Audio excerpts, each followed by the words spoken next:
ગારિયાધાર શહેરમાં ટ્રાફિક જામથી લોકો પરેશાન।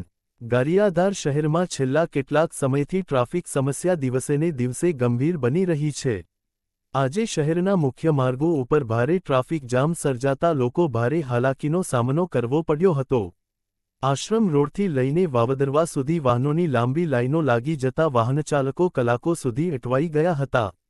સ્થાનિક લોકોના જણાવ્યા મુજબ શહેરમાં જી.આર.ડી. તેમજ ટી.આર.બી. ના જવાનોની વ્યવસ્થા હોવા છતાં ટ્રાફિક નિયંત્રણ માટે કોઈપણ મહત્વના પોઈન્ટ ઉપર કર્મચારીઓ હાજર રહેતા નથી, જેના કારણે ટ્રાફિકની સ્થિતિ વધુ બગડી રહી હોવાનું લોકોમાં ચર્ચાઈ રહ્યું છે। ભારે વાહનોની અવરજવર તેમજ માર્ગ ઉપર વધતા દબાણને કારણે બજાર વિસ્તારમાં વારંવાર ટ્રાફિક જામ સર્જાય છે। વેપારીઓ, વિદ્યાર્થીઓ અને રોજિંદા અવરજવર કરતા લોકો સૌથી વધુ મુશ્કેલી અનુભવી રહ્યા છે। સ્થાનિકોએ તંત્ર સમક્ષ માંગ કરી છે કે શહેરના મુખ્ય ચોક અને વ્યસ્ત માર્ગો ઉપર નિયમિત ટ્રાફિક સ્ટાફની તૈનાતી કરવામાં આવે તેમજ ભારે વાહનોને શહેર બહારથી પસાર કરવાની અસરકારક વ્યવસ્થા ઊભી કરવામાં આવે જેથી લોકોને ટ્રાફિક સમસ્યામાંથી રાહત મળી શકે। કલમ ભાવનગર ન્યૂઝ રિપોર્ટર રમેશ મકવાણા, ગારિયાધાર।